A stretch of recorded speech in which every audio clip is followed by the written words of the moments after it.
You are listening to the Empowered Business Podcast.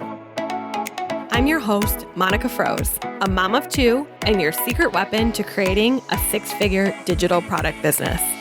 I'm on a mission to help 1,000 women make $100,000 a year. That's right, $100 million towards financial independence for women. As an online business expert, I am teaching you everything I know right here week after week, so you can join us on the journey to $100 million. Sound good? Then let's jump in.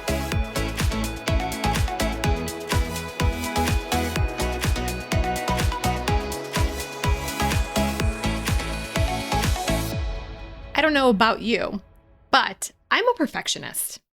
And that means I often don't take action because I don't want to take the wrong action. However, it is so very important that we learn how to take imperfect action, to understand that we don't always have the answers, but we always have to be seeking them out. So today I am talking to Erica Courdae, who has dedicated her life to expanding how others interact with the world through powerful conversations. As an entrepreneur and certified coach, her work is focused on diversity, equity, and inclusion, imperfect allyship, and imposter syndrome. This work has taken her into communities and onto national stages as a speaker and educator at noteworthy industry events like AltSummit, ShePodcasts Live, and Being Boss. Erica is also co-owner of Pause on the Play, the brand community and podcast that features open dialogue on topics like company culture, visibility, and mindset. Erica and I touch on so much in this episode. There is something for everyone in this episode. I am confident there's going to be some truth bombs dropped that you are going to walk away with that aha moment. And at the end, if you do nothing else, I really want you to go follow Erica's podcast, Pause on the Play. It is one of the best podcasts I have ever listened to. So you can even hit pause and go do that now, and then come back, listen to the interview, and then catch up on all of her back catalog. So let's welcome Erica onto the show. Erica, welcome to the Empowered Business Podcast. I'm so excited you agreed to join us today. Thank you so much for having me, Monica. I'm excited. I am too. I feel like you have just a wealth of knowledge to share, and your journey is super inspiring too. So that's where I like to start, is for you to tell us about your entrepreneurial journey. What made you want to be an entrepreneur? How did you get there? And what are you doing today?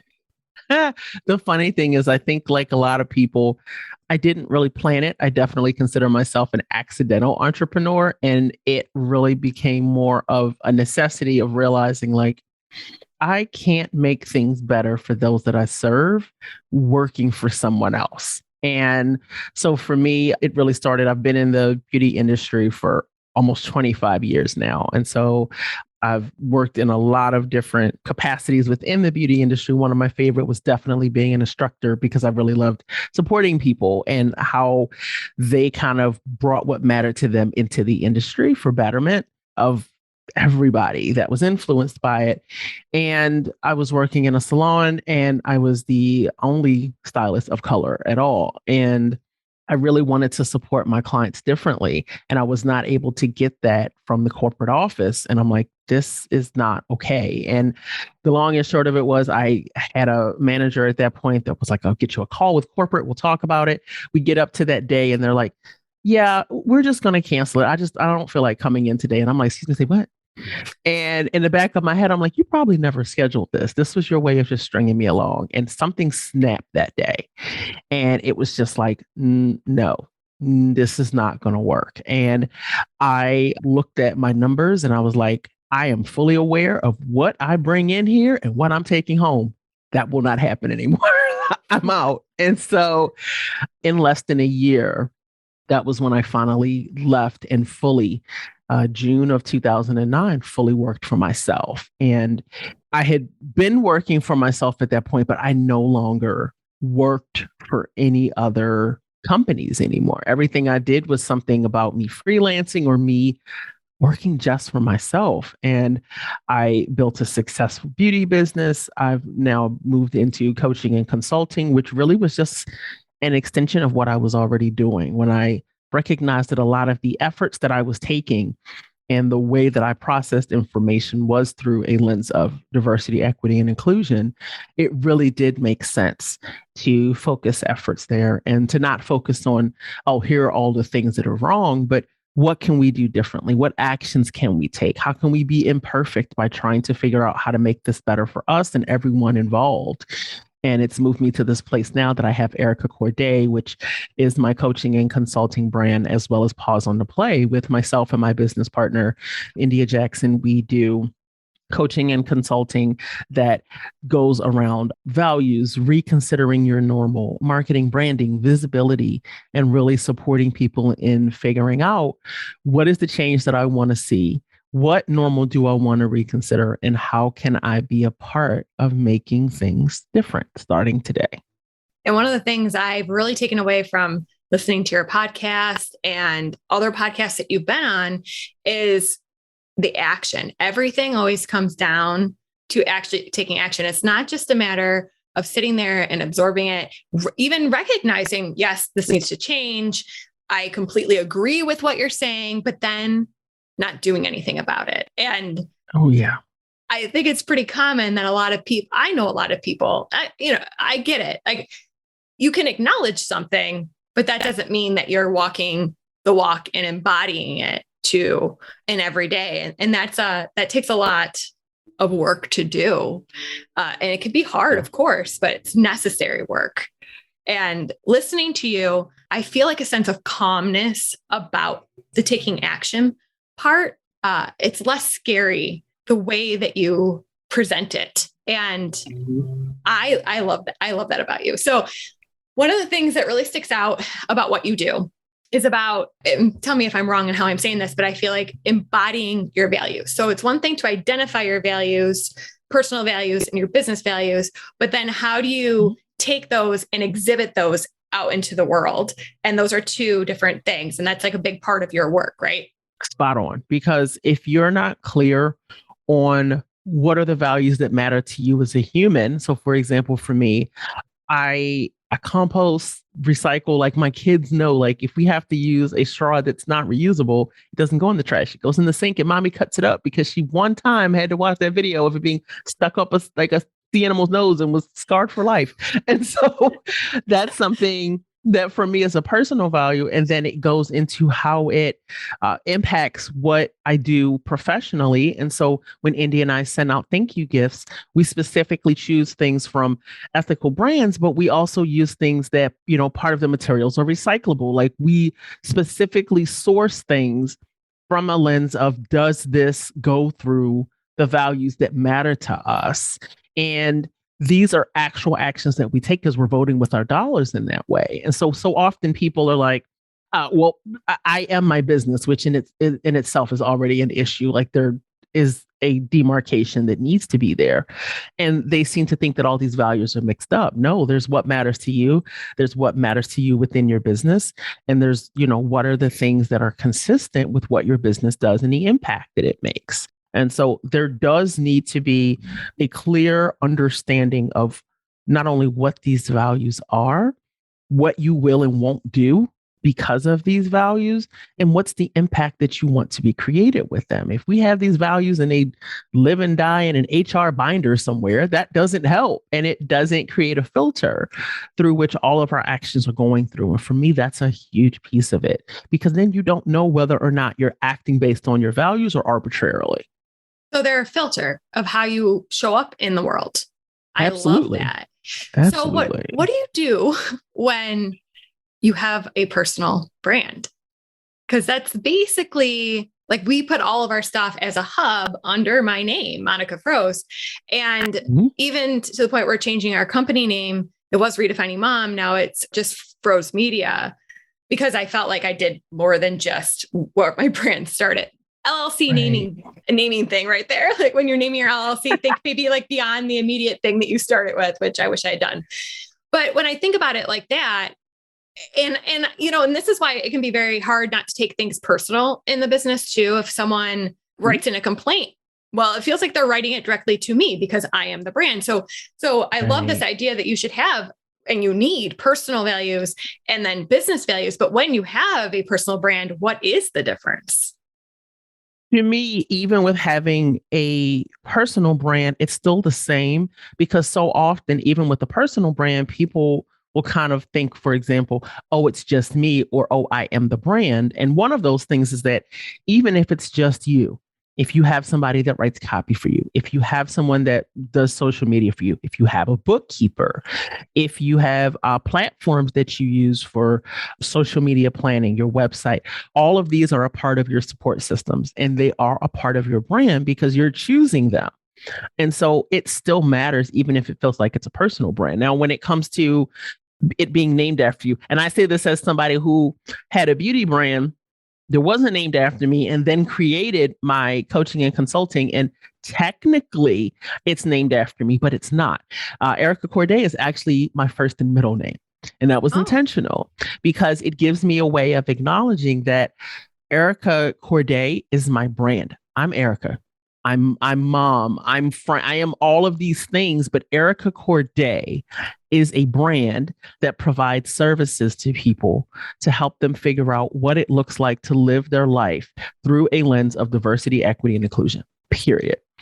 I don't look at it as if I am the brand because I have done that even when the brand wasn't named after me. And that can create a very unhealthy attachment.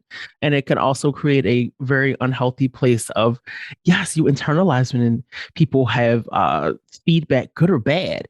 And it's not helpful in the long run. And so I think that it's important in your mind to kind of be able to draw that differentiator of, this is when I am putting this hat on and I am moving into this space or when I'm moving out of it.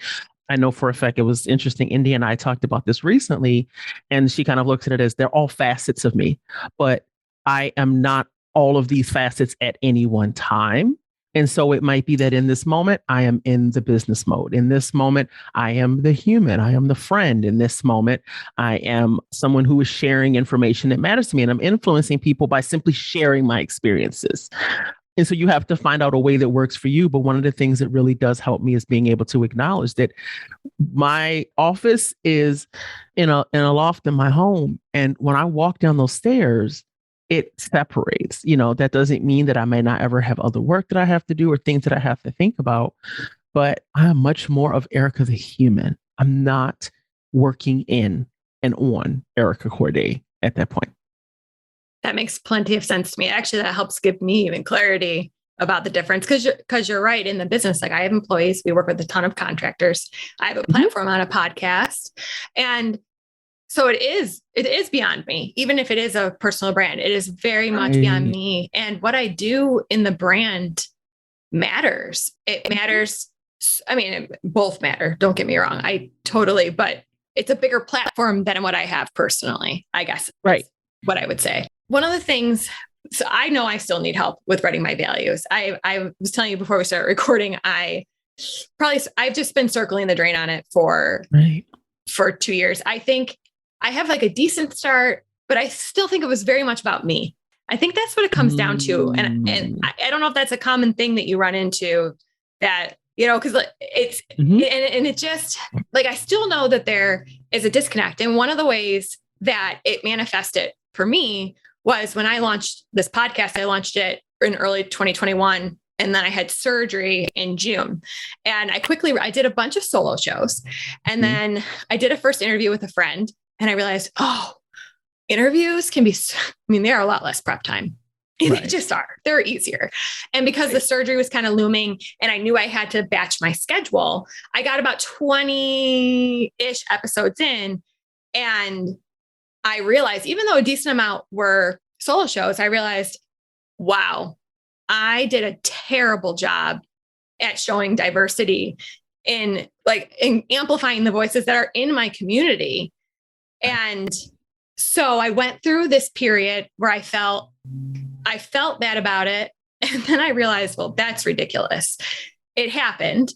This is what it is. And now I need to do better. And then after, and I think that leads to the imperfect action part that I know you're also very passionate about. I am a self-proclaimed perfectionist.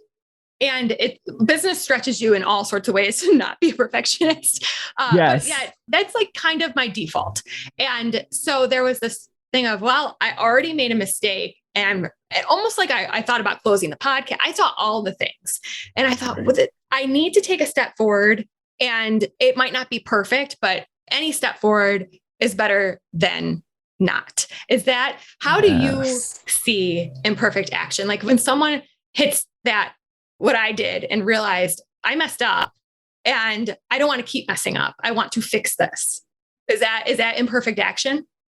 In a lot of ways it is, because imperfect action is really just recognizing this did not have the impact that I hoped that it did. And I now recognize that, but now I have a certain amount of data that kind of shows if this is what I don't want, then how can I get clear on what I do want and be able to move forward with that? And also knowing that it's an evolution, because the reality is, let's say you had done it all right and it felt really good. It was aligned. You were amplifying the types of people that you felt good to be able to, get their message out there in different ways and to support them in that way. Then there's going to be a point that it's like, okay, that worked. But do I want to continue doing that? Do I want to tweak anything? Is there anything that I want to evolve? What do I want to shift? How can I do more of this better? And so even if it had gone right, you still would have hit a point of like, all right, I want to figure out how I can do more of that.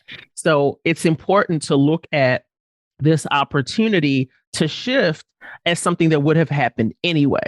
And reminding yourself that the energy of I didn't do this in the way that I wanted it to can either cause you to pause and stop and do nothing ultimately, or it can cause you to pause and kind of regroup and start again with a different level of intentionality. Because you're going to go through that process no matter what. It's the energy that you want to bring with you. Because the reality with anything that you do, especially in a business, anything that goes with your values, it's not I did it and so I'm done. It is, I did it. This feels good right now. And now I'm recognizing these other things. I've evolved. The team has evolved. The people I'm serving has evolved. How do I want to continue that evolution into what I'm doing and the way that I'm doing it and the outcomes that happen? And so we have to give ourselves that grace of this would have been a part of the process anyway. But now I'm just looking at it through a little bit of a different lens.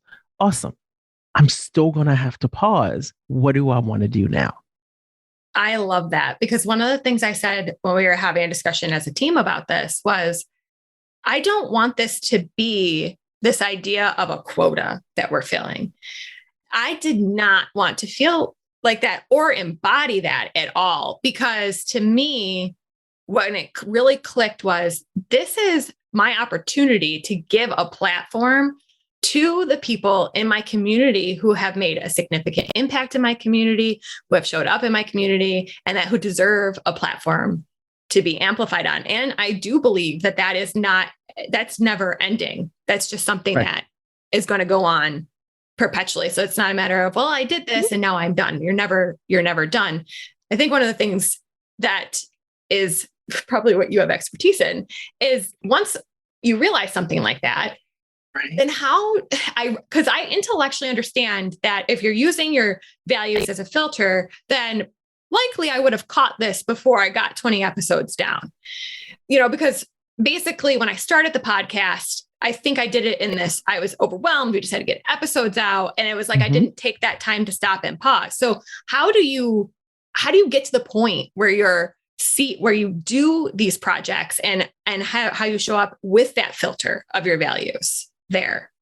And this is where I have to acknowledge, when you're in a space of pressure, real or perceived, I got to get this done. This is a deadline coming up. You're likely going to operate a little differently.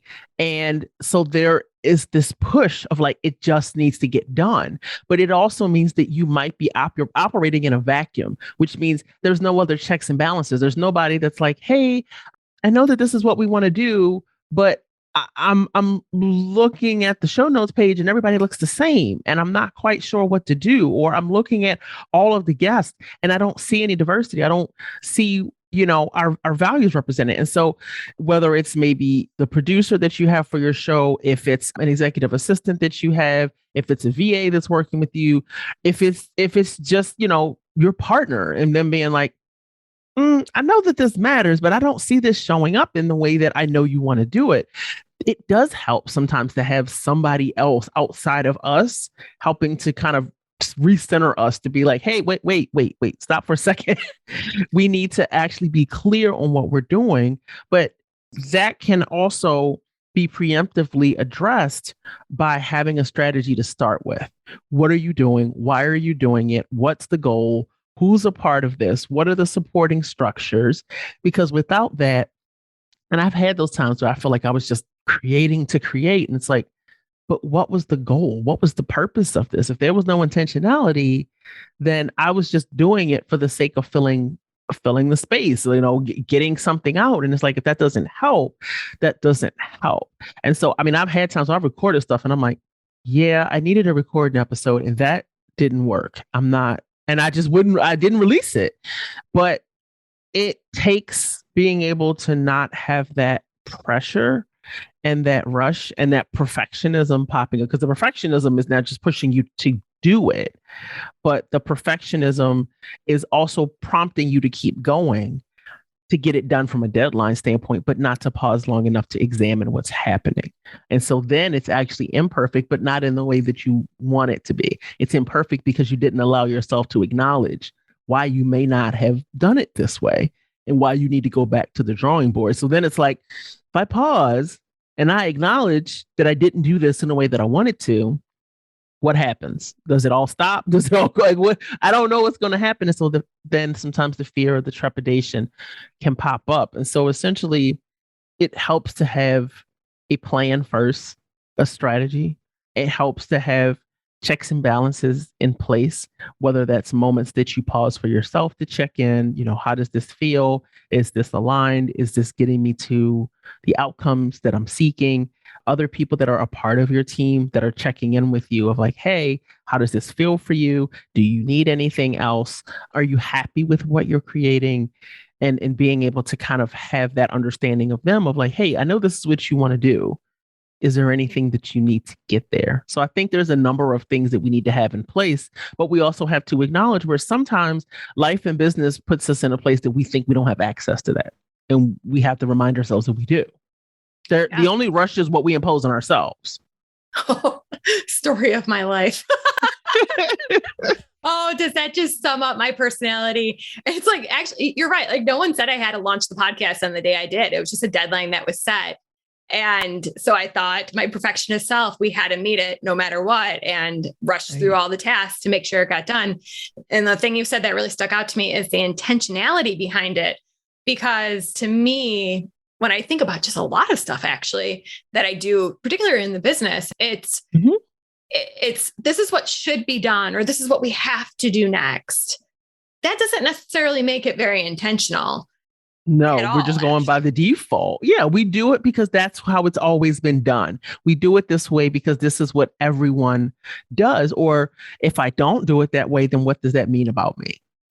Yeah, that is very enlightening when you say it that way. Okay. So one of the things I wanted to ask, because I've had this conversation with a few people recently, which was when we were younger, all we heard was about equality. That was a big thing. That was a big part of our, I guess, schooling, education system. I don't know if that's the right way to say it, but that's when I try to think, like, where did this idea of equality come in? And then now with diversity, equity, and inclusion, it took me a lot. I had to read a lot to grasp the difference between equality and equity and why they're not the same. And so I know that because I would consider myself intellectually a pretty smart person, and it took a little bit of education and stuff to grasp it. So I would really like to talk about how you define the difference and why it's so important to understand equity. Oh, thank you so much for bringing that up. I have actually now shifted that when I start workshops off, I always define the main words that I'm using so people know what it means. And so when I do my DEI Foundations workshop, which is one that we have inside of our community, Pause on to Play the Community. And I'll do it for private groups because then they have the opportunity to ask questions, which supports it as well.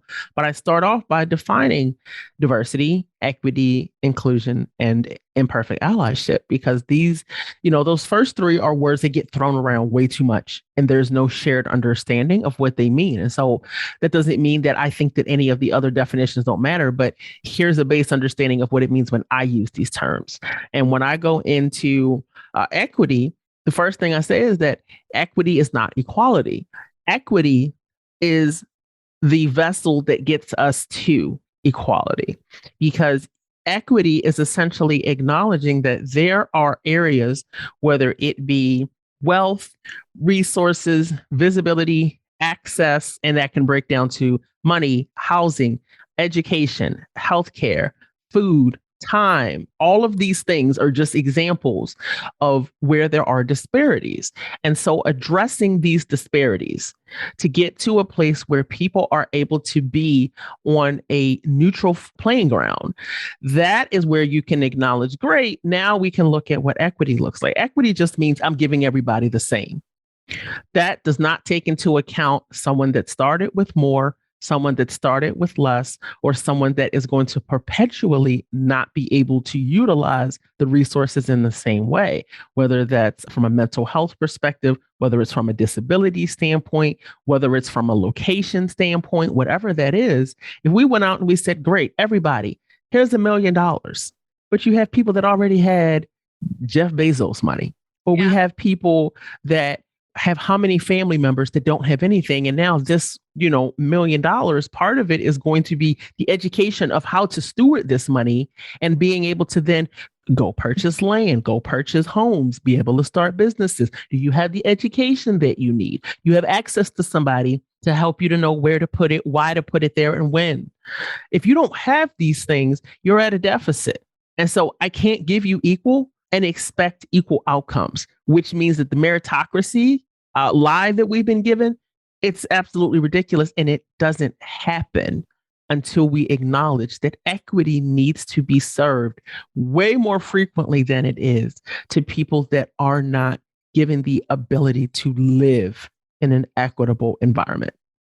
That was such a good explanation of it.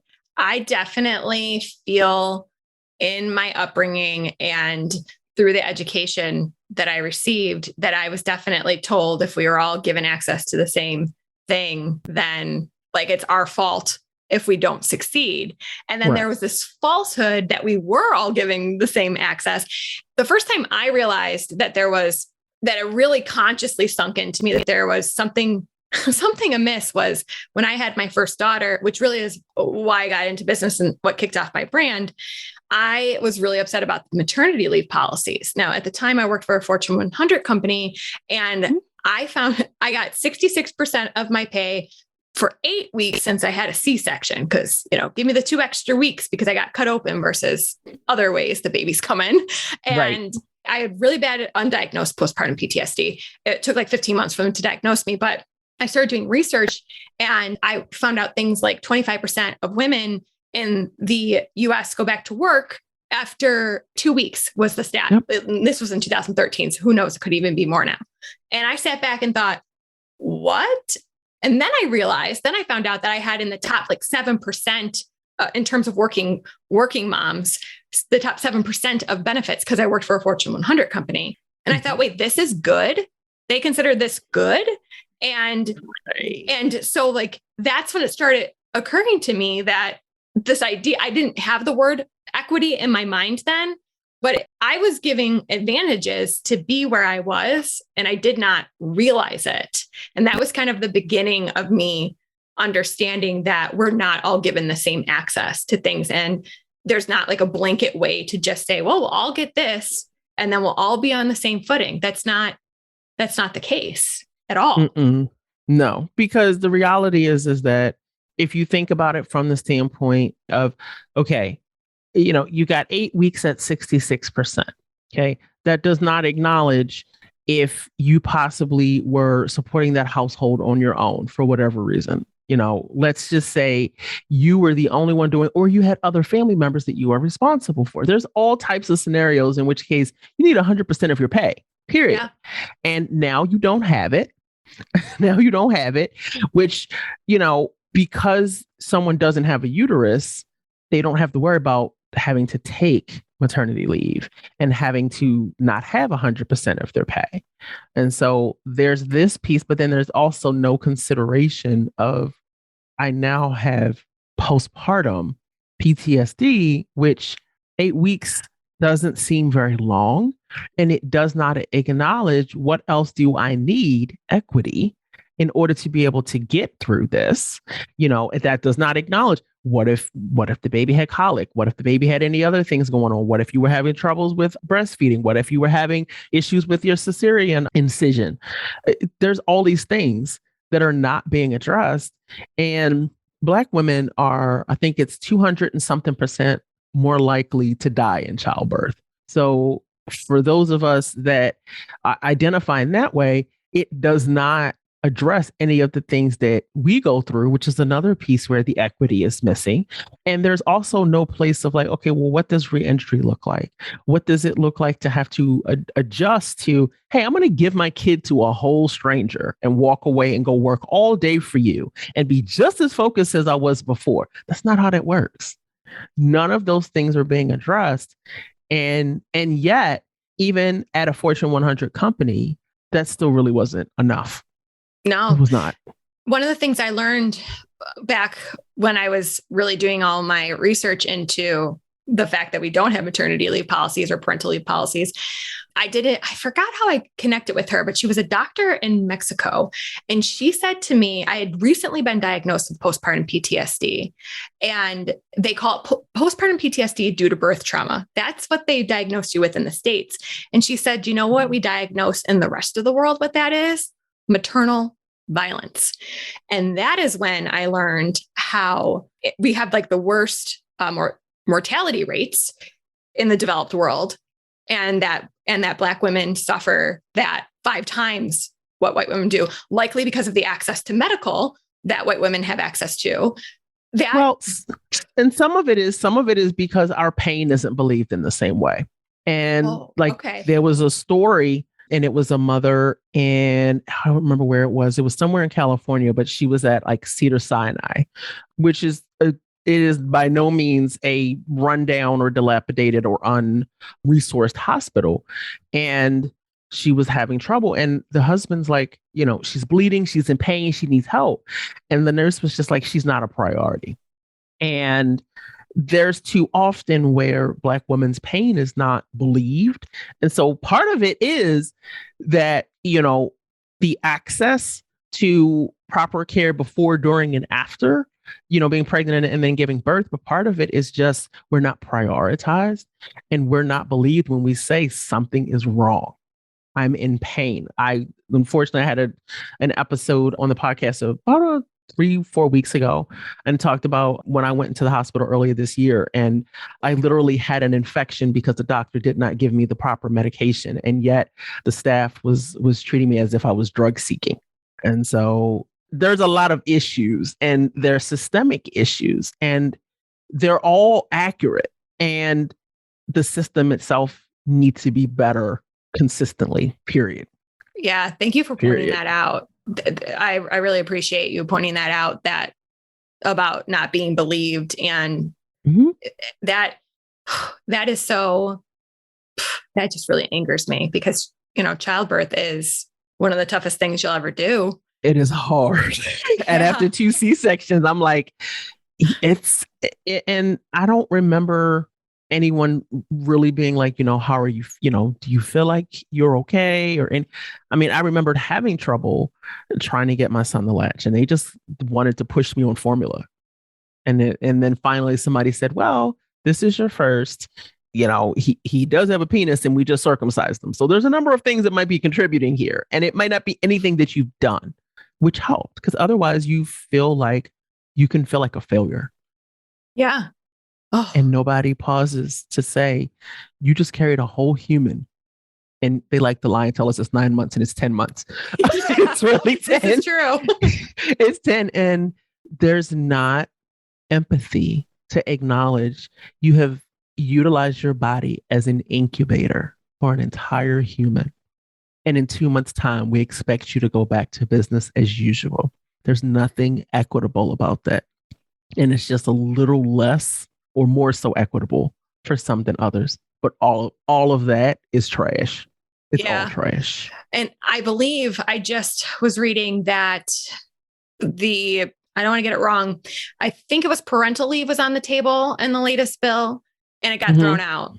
And I thought I saw it in passing. I have a love-hate relationship with all things social media and news because it's like super important, but super overwhelming.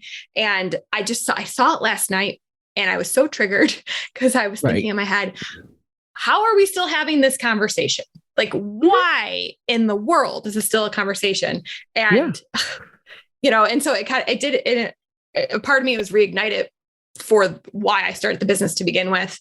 But one of the things you did say that I want to touch on, because you did touch it on a podcast I was listening to you talk on, and I love this concept of meritocracy. I was definitely told when I was a kid that we rise and fall by how hard we work. And that's essentially is this how we define a meritocracy? Is that how you define meritocracy? Meritocracy is essentially what you achieve or don't achieve simply by your sheer hard work and determination. And it basically says we can all achieve if we just work harder, if we just whatever whether it's hard work, whether it's education, whatever. There's always somebody that's like, well, you didn't do enough of something. And so they base your lack off of, oh, you must be lazy. You must not be dedicated. You must not be loyal. And it's like, doesn't have anything to do with it. There's nothing to do with it, because it's a lie. Because the US is based on the idea that we are a meritocracy, which is a lie. Because everyone here, no matter how hard they work, don't have the same access to achieve the same things. That's not necessarily the case. And to assume that someone is working 3 jobs is working so hard because, oh, well, you must not be smart enough. And it's like, no, I am smart, but the same job that you went in and got paid double that I did, I have to work how much harder to make the same kind of money. Or I have to work somewhere that is far away from my home, which means now being able to commute and then wherever I have to possibly put my child for childcare, if I don't have a family member to watch them, that costs me more. The housing costs me more to have safe housing, or I'm not able to afford healthy food. And so this meritocracy that really addresses what you do and do not have as your resources, one of those main ones being money, then impacts everything else. Oh, you're not healthy because you don't work out, you don't eat good food. It's like, but I live in a food desert. So how are you going to blame me for that? I didn't put liquor stores on every corner around where I live. I didn't get rid of all the farms where I live. I didn't create a highway to go through the middle of this neighborhood that made it so industrious that nothing grows here. Like, you can't put that ownership on people and then blame them for their lack. That's a system that created the ability for that lack to flourish. Yeah. And it was created to benefit by people that it would benefit at the end of the day. Correct. And absolutely.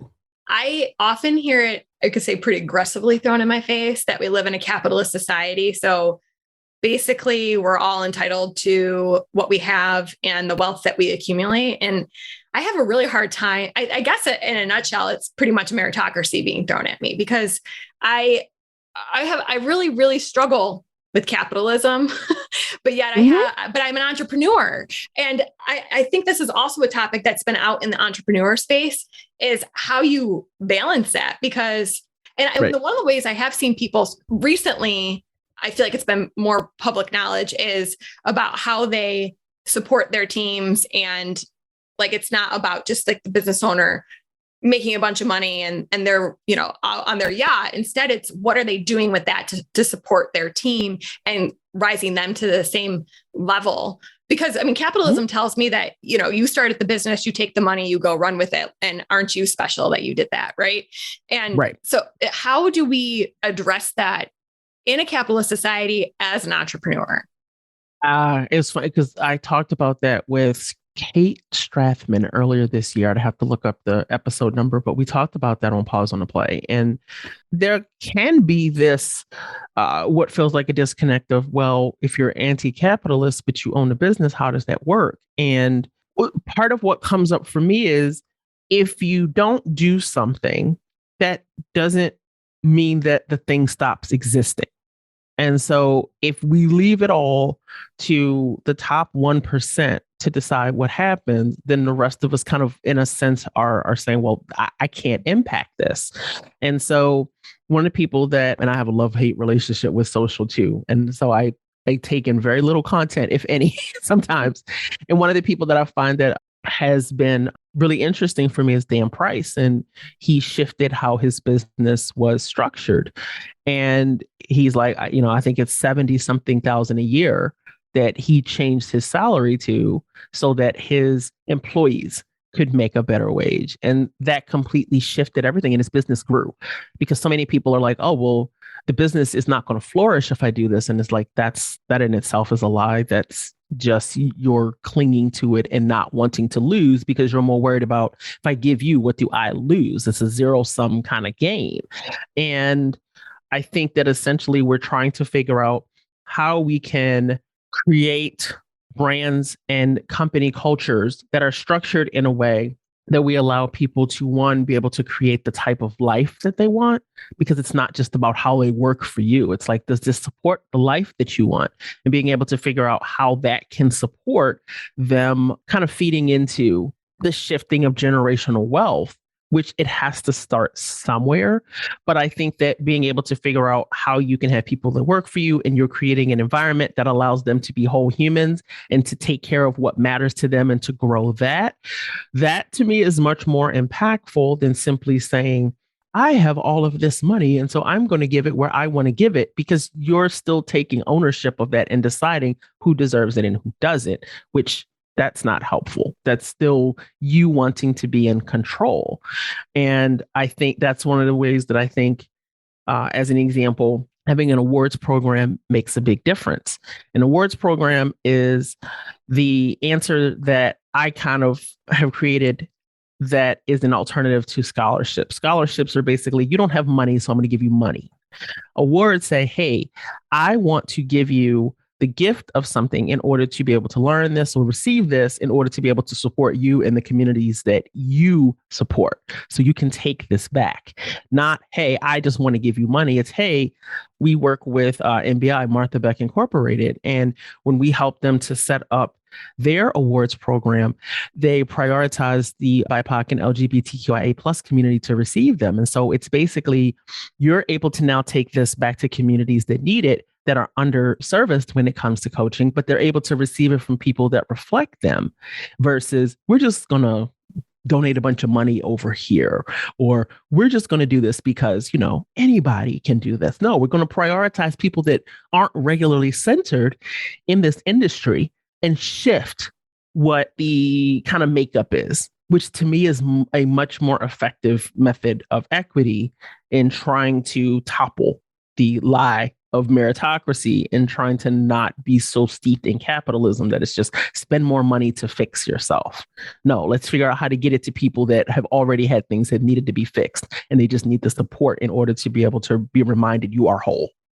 Yeah. Wow. I love that. You just gave me so many ideas, because we definitely positioned we did scholarships right when COVID was becoming a thing. Mm-hmm. And then it kind of got lost in the shuffle because all things pandemic happened. Mm-hmm. And you just totally shifted my mindset about how we did it, what we did wrong when we did it, and what we could do so much better. Thank you. Oh, I feel like You're welcome. Was like a golden nugget of this podcast. Oh, well, I can't wait to tell you what we come up with now that you just gave that idea to me. I feel like you have shared so much with us today. I am so thankful that you came on and gave all this to us. How can people find you, and what would be the first step to work with you? Absolutely. So again, my name is Erica Courdae, diversity, equity, and inclusion coach and consultant, and half of the duo that is India and I, the owners of Pause on the Play. So you can find out more about me at ericacourdae.com. Where you can come on over to pauseontheplay.com, where you can learn more about the community that we have. It's a Mighty Networks community where we have people just like Monica, you that are in there that are like, let's talk about these things. Let's figure out how things can be different. What do I have access to? And you can take the trainings and workshops that we have in the resources area to figure out how we can support you and your brand and where you want to go.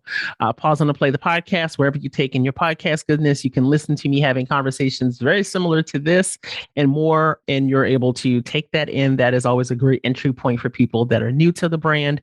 And the first step for being able to work with me alone or with India, we have found that everything does best starting with implicit to explicit, which is our values masterclass. That means that once you get more clarity on your values, any of the other efforts that we are moving into with you, it's so much simpler to be able to do it because now we know what we're doing while we're doing it and how we can get there best. Thank you so much. And I can attest that your podcast is completely worth following and listening to.